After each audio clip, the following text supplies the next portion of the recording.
All right, we're going to get started. Good day, everybody. Welcome to today's webinar, Blue Sky Thinking, Digitization in Manufacturing. I'm Warren Ali. I'm the Senior Vice President of Innovation at the Automotive Parts Manufacturers Association.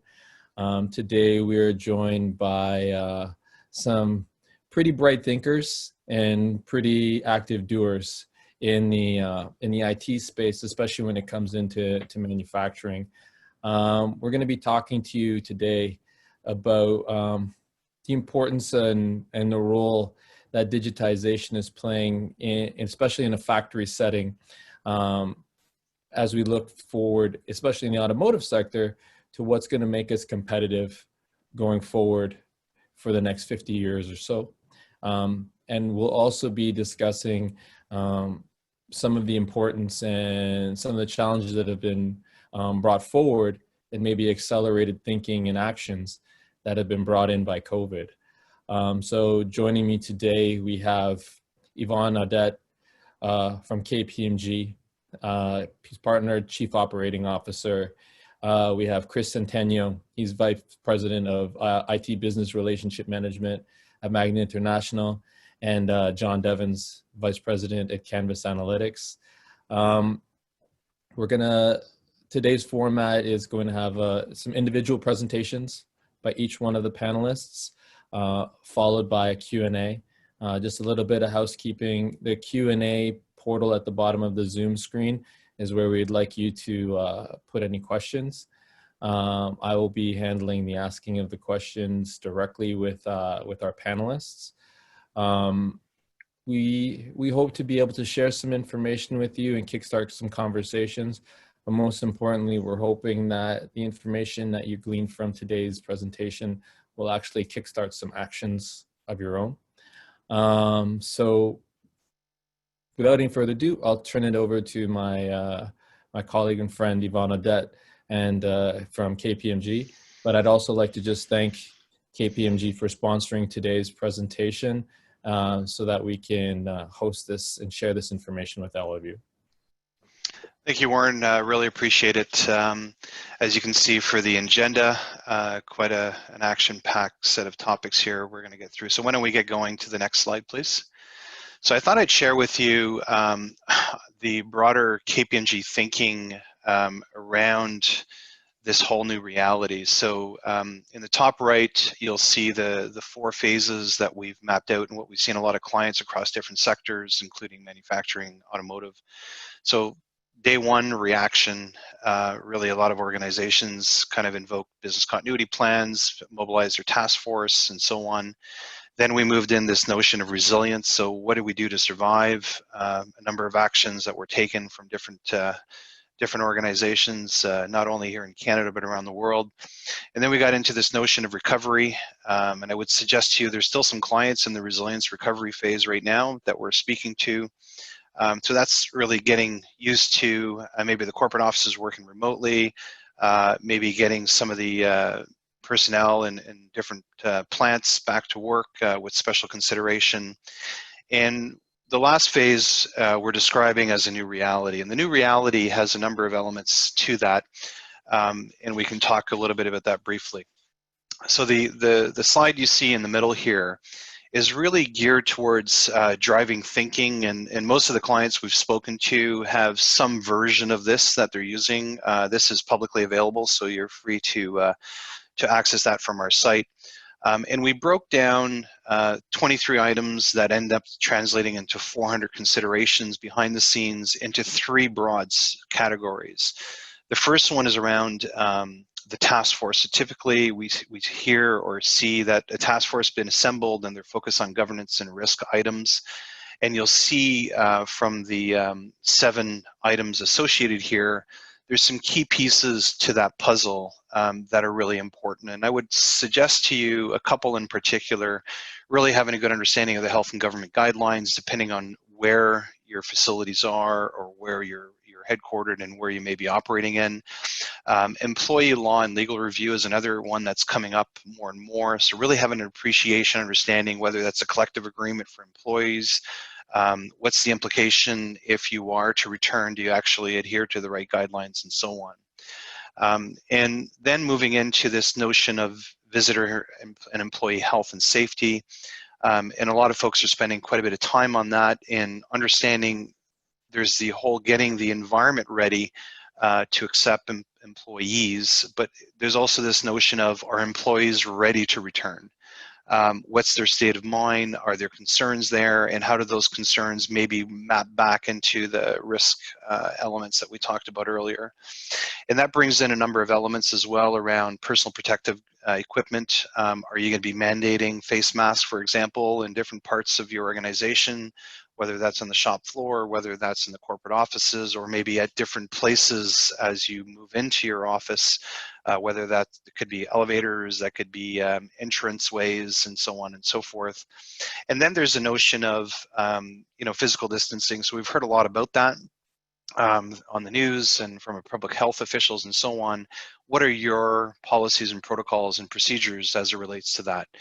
And then the last piece of the puzzle is really around workplace preparation and management. And I would say this starts with kind of that recovery and also bleeds into new reality. So there's a number of considerations a lot of organizations are taking into effect.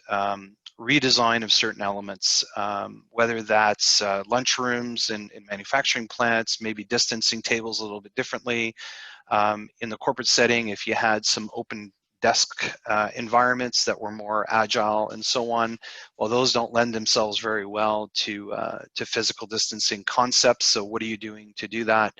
And then workforce considerations. And I would say to you, we have a lot of clients that are rethinking what this new reality looks like. So maybe a large percentage of the corporate workforce will continue to work from home for perhaps a longer period of time, or maybe for forever, because they've seen that there's a lot of functions and tasks that can be performed remotely quite effectively. On the shop floor, that really looks at, do you have to make some subtle changes to how things are organized and so on and so forth. And last but not least, really talking about technology and security, and that's really at the forefront through all four phases. But now we're getting into things like, do I need to have a return to work check-in process or an app for that to track the health and safety of my people, and things of that nature. So the good news is a lot of people are working on many of these things. A lot of this is available. And we've also applied everything you see here to ourselves. And we just launched a return to work app for our employees, which we're making available to clients that are interested in looking at that. So just a food for thought, and I thought we can move to the next slide for a moment. So I thought I'd have a little bit of fun with this and kind of show you guys what could this look like and what are the key considerations from a manufacturing setting. So I'm just going to quickly give you a point of view on the framework I just talked about. So health, safety protocols and policies, is there updates that are required considering the pandemic we're living through? And everything would suggest that that's going to be around for at least for quite a few months moving forward. And then you get into certain dynamics that you need to keep in mind that may be relevant to your environment. So shop floor shift rotations. So not only the physical distancing where there may be interaction points, there could be, depending on the equipment that people are handling, is there special cleaning procedures that need to be put in place, and things of that nature. We talked about remote workplace considerations, and that could be with certain roles perhaps that don't need to be on the shop floor. Maybe there's a more permanence to those individuals working remotely from broader health and safety, not only of themselves, but maybe the broader audience and colleagues that they're working with. A lot of conversation around contact tracing at the moment. I would say to you, there's a lot of concerns around privacy around contact tracing. Public health officials have that responsibility if there is an outbreak, but do you go one step beyond that within your organization and capture some information where people are moving to? Physical design is another one. We're starting to see a lot more considerations. We're helping right now with some conversations in the retail industry as to whether or not there needs to be some changes to how things are laid out, as an example. So just wanted to leave you with this food for thought. As you can see, the framework has application in the context of this visual representation of a manufacturing floor. And with that, I'll turn it over to my other colleagues on the phone. John. Hey, Yvon, thank you. Good afternoon, everyone. My name is Centeno, and I lead. No problem. So my name is Centeno. I work for Magna International. I've been with Magna for almost 20 years, although I've been predominantly in the IT world. I really consider myself more as a manufacturing guy and have had the opportunity to look at various aspects of manufacturing. With that said, what I'd like to hopefully share with you guys is more, not obviously taking consideration COVID-19 as a backdrop of some of the acceleration around factory of the future. What I'd like to hopefully impart on the next few minutes is how do you get started? So as you can see on this slide, the emergence of Industry 4.0 is really the next phase in the digitization of the manufacturing sector. And this is really driven by a couple disruptions: rise in data volumes, computational power and connectivity, the emergence of analytics and business intelligence capabilities, also new forms of human-machine interfaces, such as AR, VR, and wearables. But the key message on this slide is really about considering the factory of the future is about helping optimize your end-to-end process, from receiving goods to shipping parts and everything in between. So instead of looking at it in silos, I would encourage you to give some thought on how you can take a holistic approach, as that will provide the biggest benefit, both internally to your organization and externally to your customers and suppliers as well. If you can move on to the next slide, please. So I particularly like to show this slide as it really speaks volumes about all the solution providers, both established and startups, that wants to help organizations like yourselves with digitalization or Industry 4.0. So this slide really shows that there isn't a shortfall of solution providers that will offer you a solution. So from that perspective, it's not a technology problem. And this list, mind you, continues to grow. From 2016 to 2018, we've had an increase of about 35% newcomers in this space. So starting with technology and then looking for a problem that it can potentially solve really could lead to disappointments and wasted resources, both in time and money. So we have to ask ourselves, how do we get started? Where do we start? Next slide, please. So with any digital transformation project, it's really important to first define the need. What problem are you trying to solve? Ideally, but necessarily, a vision or a strategy for what digitalization or Industry 4.0 means to your organization would really help set the path for having a clear understanding of what smart factory or digitalization means to your organization, which hopefully can drive a common language from your operators up to your management team. And more importantly, it's about having that vision drives the awareness, which will really help drive the change, a different way of thinking. So if we start to look at smart factory, it's really not about a thing. It's not about the Internet of Things. These are mechanisms to enable you, but it's really about a mindset shift. So we would recommend focusing on areas where you can take a solution and make it repeatable and scalable. For example, understanding what data you already have available from your assets, your welding machines, your stamping machines, etc. At Magna, we like to use the term follow the money. Where can we find savings opportunity? And this could be in many areas. It could be in terms of preventive maintenance in our welding machines, It could be in the area of energy and looking at waste in our energy use. But more importantly, it's also about how do we support our frontline workers and really empower them to make decisions in real time using the various technology, IoT, and data that provides them with the actionable insights that will tell them what will happen and what should they do. Next slide, please. So how should an organization, regardless of size, really get going? So as I mentioned earlier on my slide, it's not a technology problem. Industry 4.0 or digitalization in manufacturing is really about people and process. With people, it's about fostering a culture of change. Challenge the status quo. Why do we do what we do today? And is that still the right way that will give you the competitive advantage? When you decide to start this journey, it's really important to understand what skill sets you have today. And it's also important to have dedicated resources that will focus on innovation.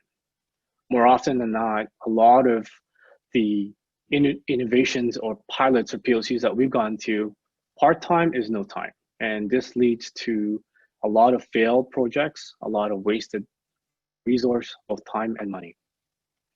On the process front, it's really about understanding how the initiatives fit together that support your end-to-end process. How do the pieces help you get to the end goal? Which ones you need to prioritize? And also with digitalization, it's really a mixture now of your IT capability and the OT capability of your organization. And on the technology front, it's really about building the infrastructure that enables the innovation needs of today and into the future. So one way to look at it is driving innovation in your brownfields or your greenfields where you have new launches. How do we look at the processes that's going to be enabled in these new plants to start looking at the technology that we can adopt at your other locations? Next slide, please. So finally, I think the questions we should be asking when it comes to digitalization is not why, but why not? And not if we start, but when we start. The biggest challenge to overcome is really about a human change. It's about driving a mindset and ensuring that we are not sitting in our laurels and we're looking at to constantly change.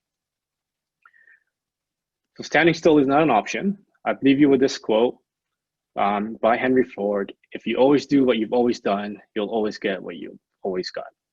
With that said, thank you for your time, and now I pass it on to John. Thanks, Chris. Good afternoon, everyone. My name is John Devins. I am the Vice President of Customer Success at a company called Canvas Analytics. We're a Toronto-based company. We're about 4 years old now, and we are a software and services company providing predictive analytics software to industrial companies. So today what I'd like to do is really build on Chris and Yvon's points and talk to you a little bit about what machine learning and AI is, how we have deployed it in various different customers, and then leave you with a couple of ideas on things that you might be able to do right away to get started on the machine learning journey or the AI journey. I'm sure you've all heard lots about AI and machine learning. AI is really the umbrella term, and machine learning is really one of the functions of, or one of the segments of AI. And it's basically using computers to, learn patterns in data and then be able to provide predictions, because that's really what machine learning and AI is all about. With the point being that if you knew that something was going to happen in 10 minutes or an hour or maybe a day or a couple in advance, what kind of actions would you take? And that's really the real value, and to really simplify what machine learning is. Next slide, please. Okay, so what are the benefits of it? Well, first of all, there's a couple things that we look at is that if you are giving your people your data to be able to make decisions, they're going to be a little bit more efficient and more consistent in the decisions they make, and that will lead to cost reductions or quality improvements. And that, one of the things that we look at is that, there's a lot of manufacturers out there now who some of their staff are getting near retirement age, and there's a lot of knowledge and a lot of really good knowledge that those people have. And when they leave, a lot of that knowledge goes with them. And I think this point was really exacerbated by what happened with COVID-18, where all of a sudden people were not available to be on the floor. They weren't available all the time. And you had to start to think about, okay, well, if I'm going to operate with less people or less experienced people, how am I going to do that? How am I capturing that information so that I can still operate remotely, as an example? And the thing about machine learning and AI, or one of the things I think is very positive, is that you don't need a lot of money to get started. You don't have to buy a lot of equipment. You're already generating data in your operations. You're generating, but you're probably not capturing, storing, and then analyzing. And that's really where the value is when you take that information that you're already generating and you do some analysis on it and figure out how to do things better, either how to reduce your costs or how to produce better quality, how to optimize. Next slide, please. Okay, so apology for the informality of this slide, but I gave a presentation to some university students a couple of months ago, and I was trying to figure out how to explain what it is that we do. So I was on my iPad and I was kind of doodling away, and I thought, okay, well, this is actually what we do. And so I divide our world into two different parts. One is asset optimization, and one is process optimization. So if you look on the left side of the screen, and you look at the lines, and I call this really between the lines, because that's really what we're doing in optimization, is you're usually trying to operate in between two lines. If you get outside of those lines, well, that's when you start to lose money, right? That's when you're not as profitable. So the two green lines, we're trying to keep some kind of a process in between those two green lines in the purple area, if you will. So a practical example of this is we have a customer who they're an auto parts manufacturer, and they're doing welding. And for the most part, when they do the welds exist, or they fall into in between the two green lines. They fall in the purple category, and everything's good and fine. But every now and again, a weld will appear outside. It'll appear in the blue area, and what that means is potentially a problematic weld. And so if you start to get a lot of those dots outside of those blue lines, it means you're probably having a machine that's starting to go out of spec, and you really now need to go and recalibrate that machine. So that's one of the advantages of machine learning, is that it can look at situations like this, and it can predict that, hey, we're starting to get a few anomalies outside of the lines. There's going to be a lot more in the future if we don't go fix something. So how this might work in practical application is that your maintenance manager starts off on day one, and they maintain machine number 1, then they go to number 2, then to number 3. With predictive analytics, you can tell that operator or that mechanic, okay, you need to go out to machine number 50 because it's starting to produce a lot of potential defects, and you need to recalibrate it. This could also work for something like machine failure, where when it's operating between the green lines, it's operating fine, but when it starts to get outside into the blue zone, then that means that potentially the machine is it's leading up to a failure. On the right side of the screen is more of a process opportunity. And in this example, and I think what's interesting about our business is that there's a lot of similarities between industries. So if you look at the red and the green lines, they could represent the amount of silicon that goes into steel, or it could represent the amount of moisture that goes into pasta. And this is 2 use cases we've actually done. And so I'll start with the red line. The red line is how they used to do it before they deployed machine learning. And this is what moisture would look like in pasta. So it starts at the bottom. There's low level of moisture in the pasta. And so it's all good and fine until they get outside that top black line. And then there's too much moisture in the pasta. And the reason, and then what that causes, it means that, now the pasta is not very, it has a low shelf life because it doesn't last very long. It's got too much moisture on it. And then conversely, when it starts, so the operators would then turn the dials and they would turn the moisture down, but they do that retroactively. They only find that out after the pasta is made.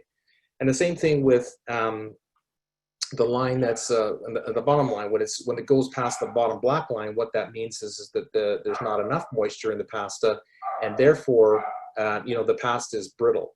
And it doesn't have, it cracks and breaks, and the consumer doesn't like to buy it. So what they're trying to do optimally is they're trying to operate on that green line in that purple zone, where they get just the right amount of moisture in the pasta.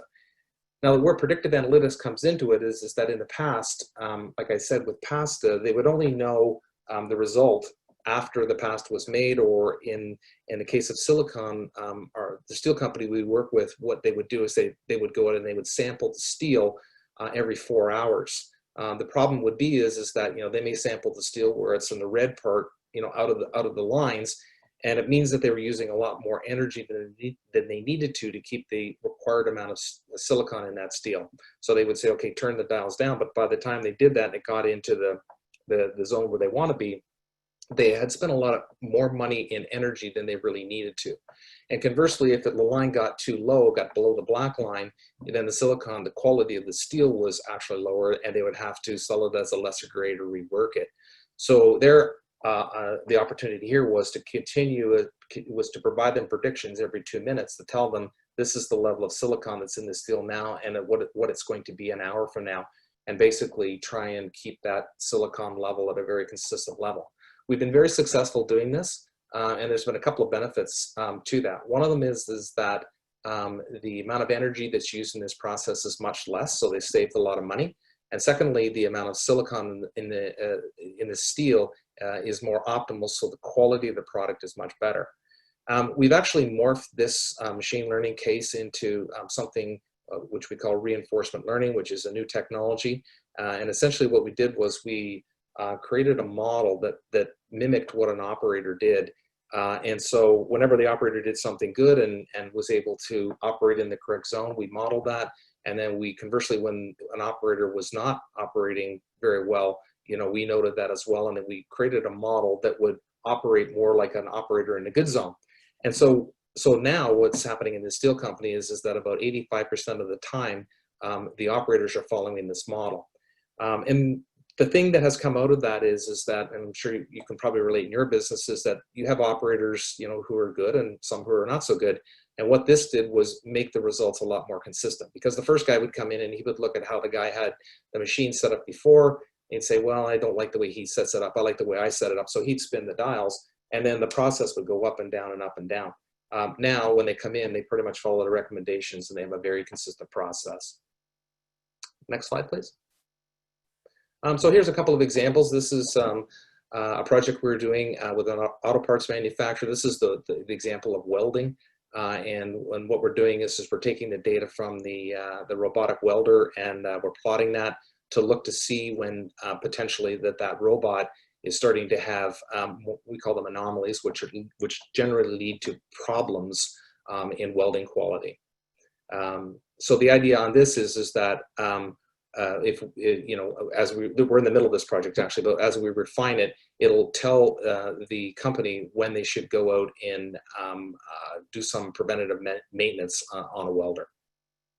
Next slide, please. This is another example. This is actually a food company, but we've also done it for a steel company. We can do it for a lot of different companies, but we're optimizing the amount of natural gas input for the boilers and for the boilers and the duct burners. So basically the company tells us, okay, we want to generate this amount of steam. They give us a number, and then we optimize the three different boilers to produce that energy. You'd think you just set them all the same and it would be fine, but actually it's more efficient to bias the boilers and have some working harder than others.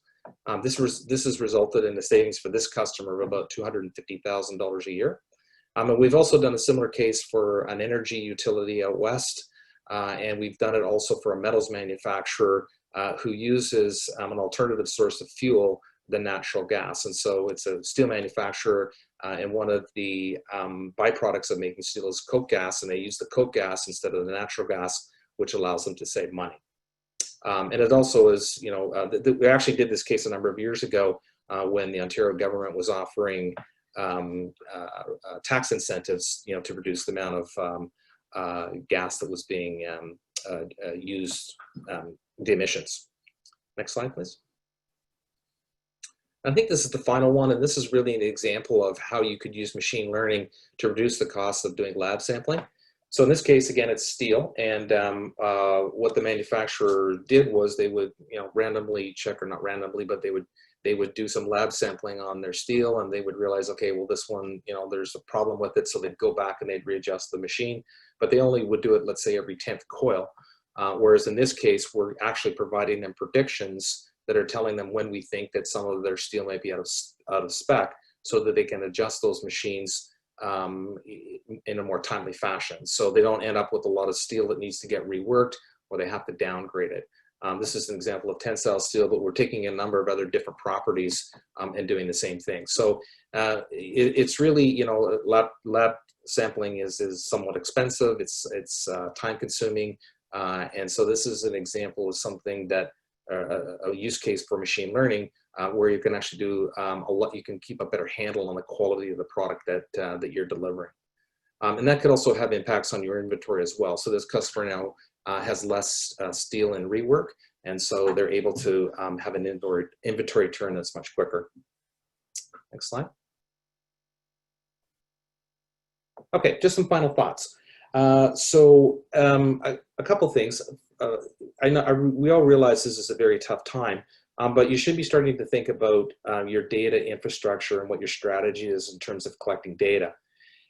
Which leads into my second point is that I would advise you to think about, and I think it was Yvon or Chris who mentioned this earlier, was think about how you're actually going to use that data. And if you think about machine learning and data or optimization, that's essentially what you want to do. You want to be able to make predictions. And so you want to think about the kind of data that you're going to need to collect in order to be able to drive those kind of algorithms or models.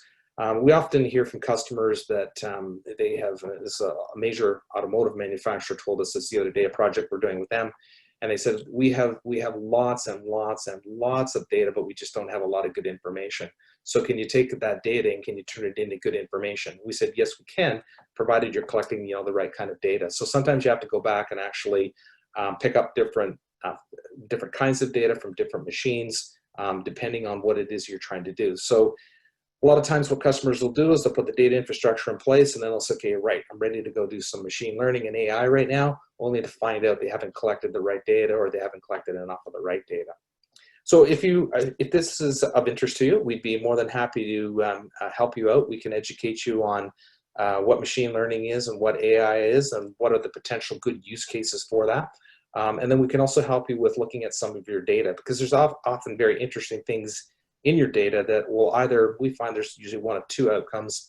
One is that you may have intuitively have thought something was happening. The data will give you the empirical evidence, give you the confidence in it. Or the second time, you'll discover something completely new that you hadn't expected. Two things were more correlated than you thought. And that can lead to some, you know, some valuable improvements in your operations. So that's pretty much it for me. And I'll turn it back to Yvon, I think. Yvon? Or Warren? I think we're going back. Yeah, I think we're going back to Warren, right? Warren? Yeah. Thank you, everybody. Thank you for those presentations. What we tried to do with those three presentations was tell a little bit of the story.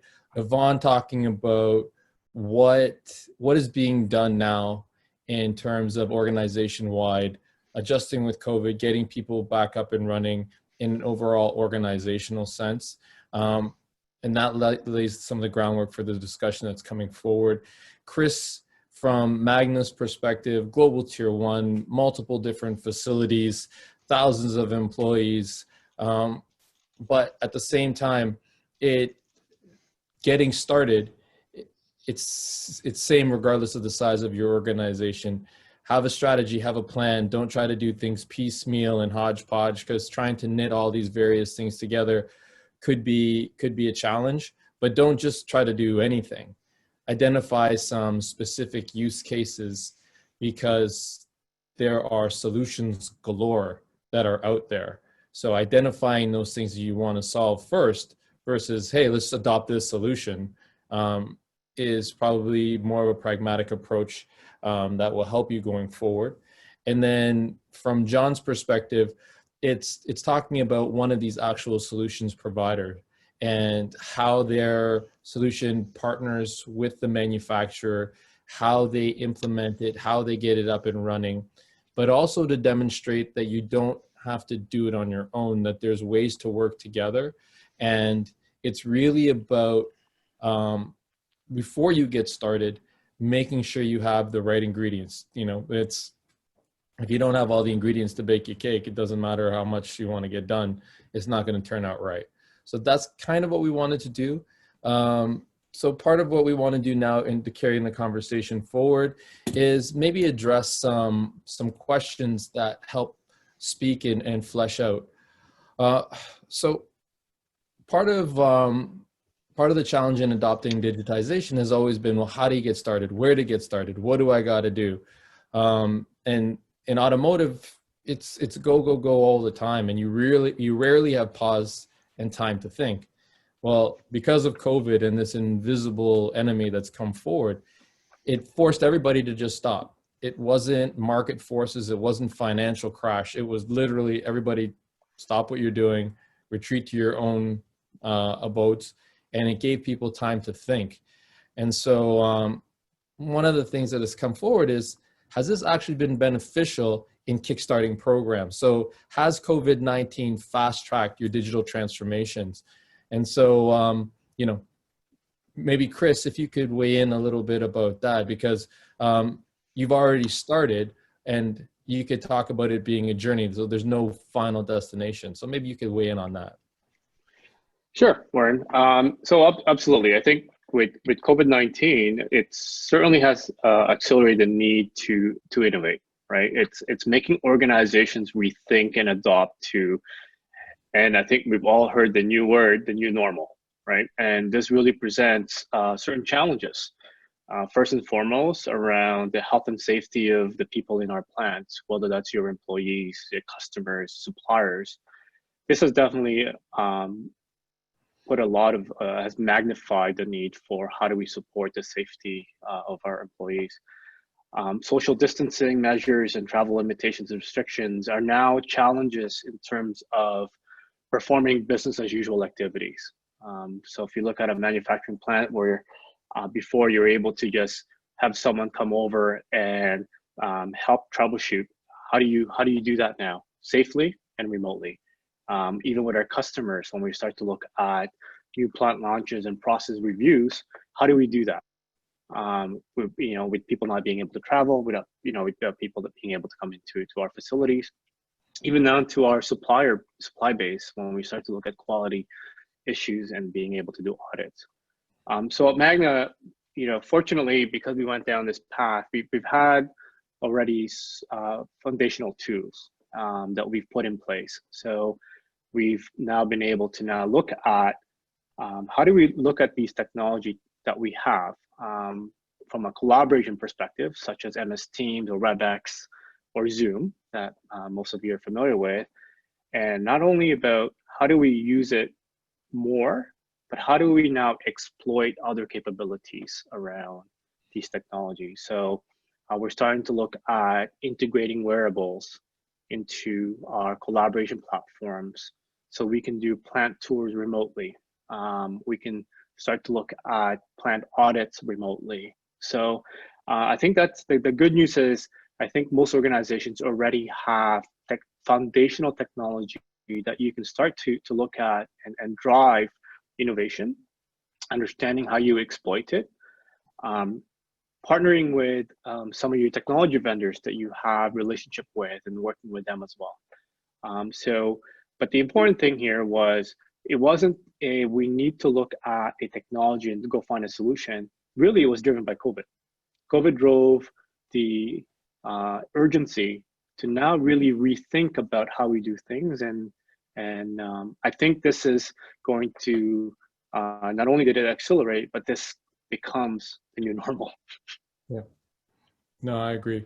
We've had to do the same thing in our offices. We've had to do we have had new types of discussions with our members. I mean, we were now talking about members pivoting their operations in the downtime to make PPE, get involved with ventilators. I know Magna had some role in that too.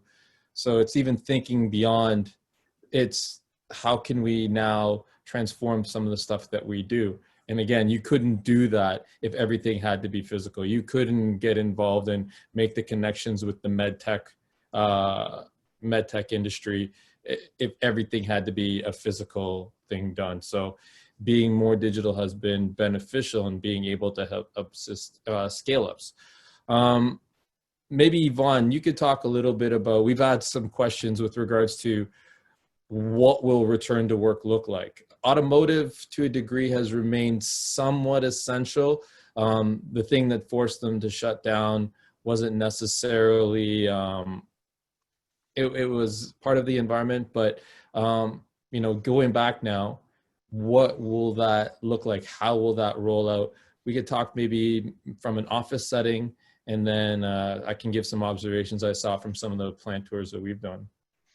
Yeah, thanks, Warren. Just a couple really quick observation. What I've noticed, and it touches a lot on what Chris is talking about, which is this pandemic has really forced people to, I would say, expand on their digital journey. So specifically, we're seeing organizations now looking at certain functions, certain friction points that exist. And I'll give you just a very simple example. You know, a lot of organizations did not have electronic signature capabilities on contracts, on engagement letters, and so on. I've seen the proliferation of those in the last 8 weeks. It's incredible, right? We actually adopted a solution because we had a lot of clients that didn't have the abilities to do that. So what we're seeing in the corporate setting is people are looking at existing functions, challenging those functions, because what I would say would be a real shame, frankly, is to not look at what areas can we improve on coming out of this.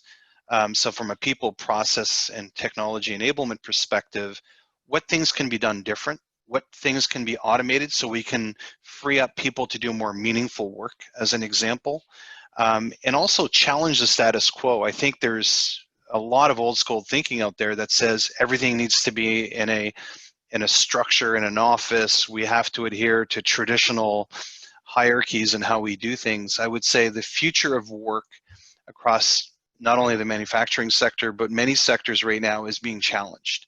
And people are really thinking hard to say, okay, this may be an opportunity to really make changes that'll improve the overall health of a business, and perhaps also accelerate some of the transformation initiatives. And it doesn't all have to be technology related for that matter, but transformation can be process driven as well. And we're starting to see that come to life. And it's really fascinating. What people thought, I needed to be in the office to process checks, as an example. Well, our payroll department and our accounts payable group is working from home right now. So we gave them the ability to do that from home, as an example.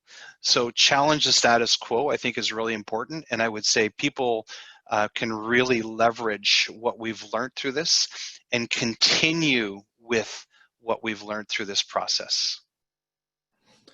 Yeah, that's one of the things that we saw. So I was able to do a tour of an OEM facility, and seeing the changes that they enabled in terms of bringing their team members back into the facility, what that process looks like, what they have to do before they leave home, what they have to do when they get to the facility itself in terms of parking, how they approach the gate, how they sign in, different physical procedures that are now in place to ensure sanitization and protection of both yourself as well as your coworkers. So wearing PPE, ensuring that it's reinforced. So the messaging is everywhere, changing all the signage, changing all of the graphics around so that it's driven in, because it's a new thing, right? It's how do you retrain your workforce to do something new in real time, because you don't have months to prepare. It's really getting that message out there, driving it home, so that way everybody's working in sync.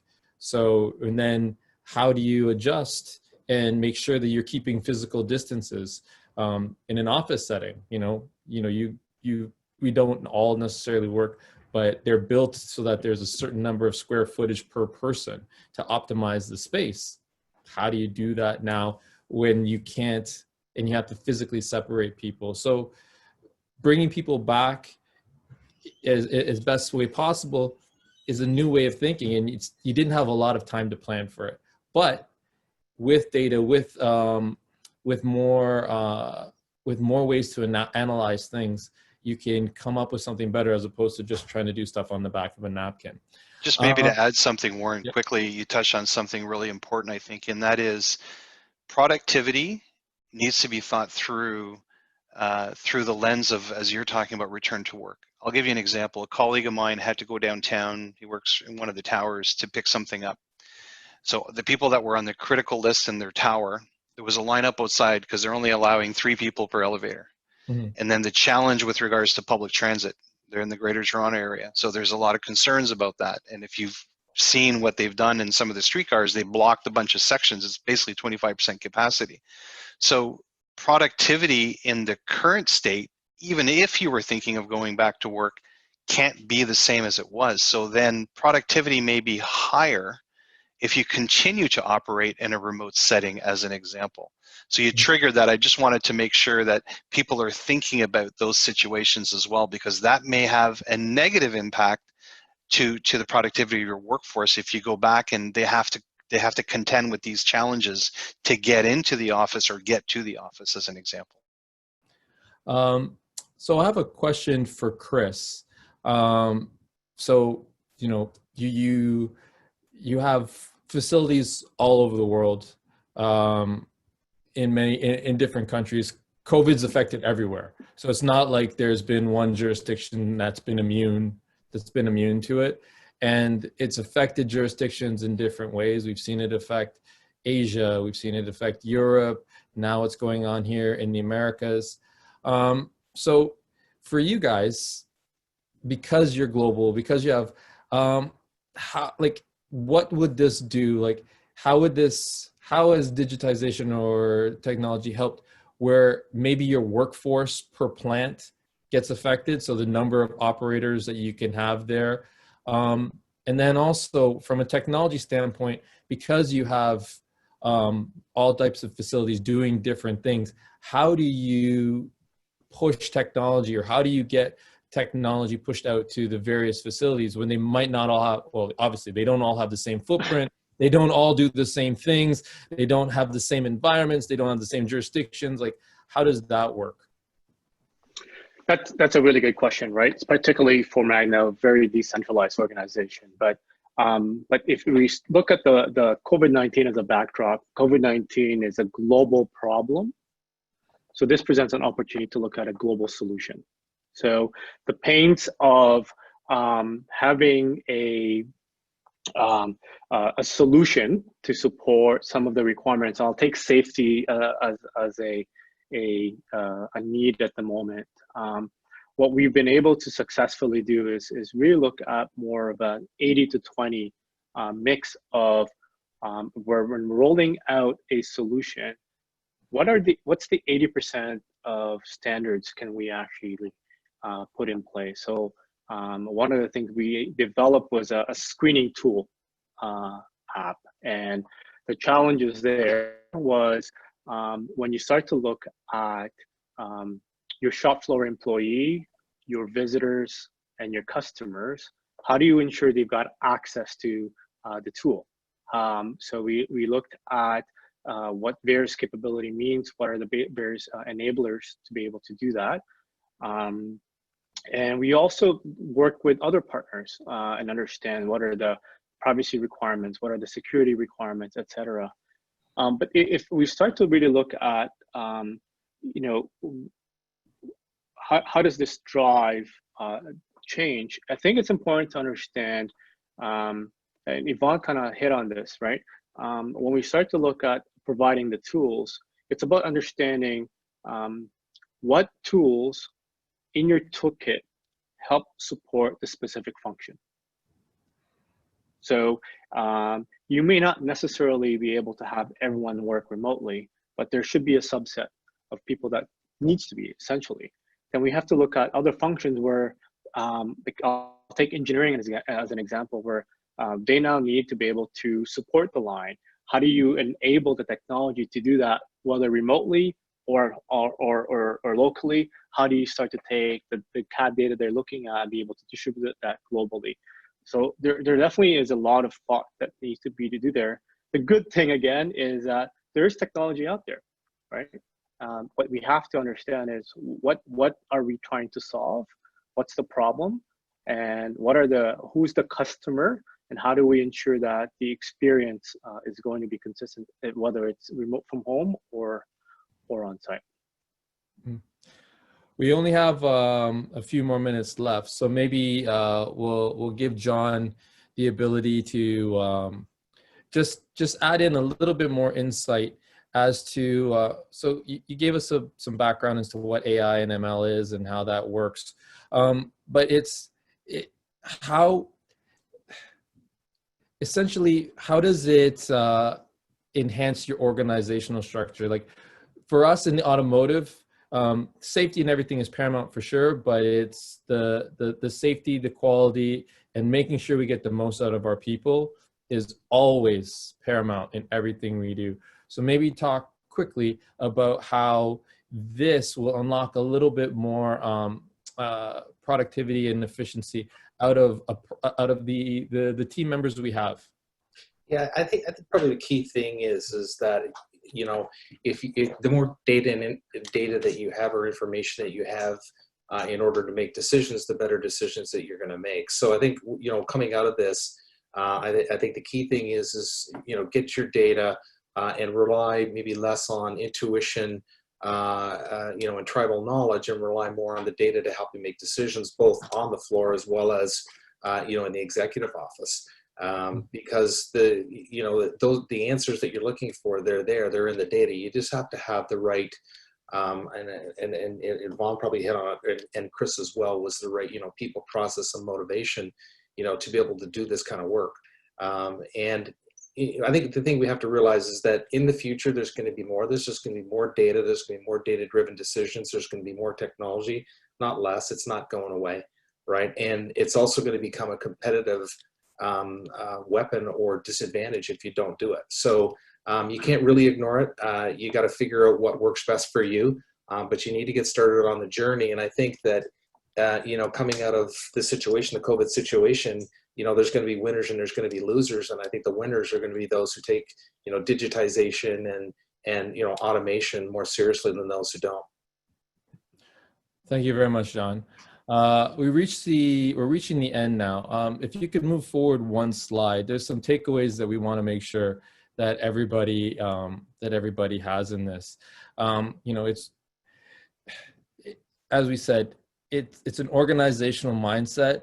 It's a getting people to focus on change and taking up challenges and not being afraid of it, not being scared of it, preparedness, and essentially where these factories in the future are going to be coming from.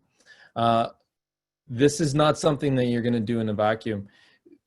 At the end vehicle state, the customers are demanding more of a connected experience. They're expecting more of a technology feel. My colleague Colin talks about the vehicles becoming more of a cell phone on wheels. So the OEMs know this from a product perspective.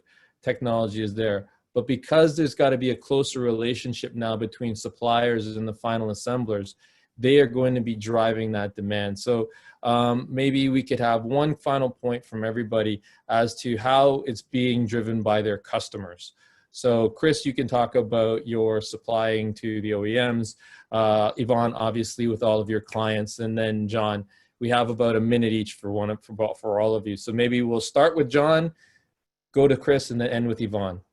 Yeah, I think for us, our customers are looking for ways in which they can operate more remotely. So they're looking at a lot of what we call closed loop solutions, where the computer is actually driving the decision making.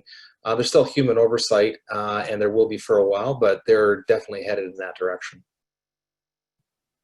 Thanks, John. And Chris, for you.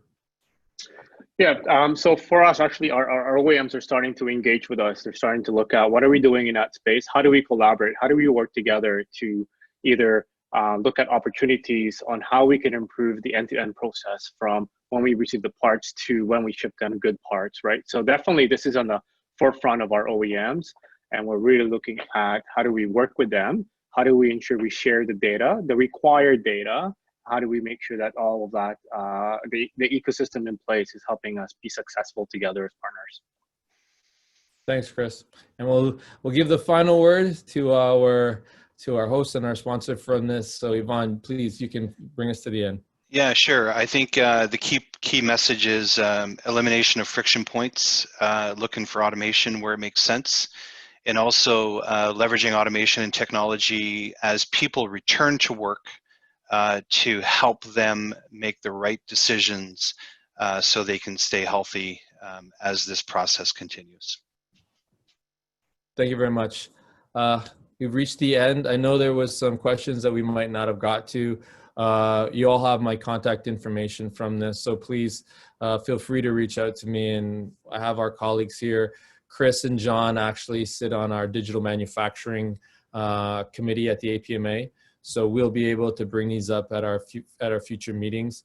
We expect to be able to share more information as we go forward. This is not an end for us. It's not a one-time discussion. Like we said, it's a journey going forward. I want to thank everybody that joined in. I want to thank our colleagues who helped bring this forward, Brooke, Eyal, Lucas, and others that I probably forgot to mention. And just thank you all. We're doing this all for you guys and the companies that we have here. We want to make Canada's automotive sector, it's been very successful for 100 years, but we want to make it super successful going forward for the next 50. So thank you all, and appreciate your time.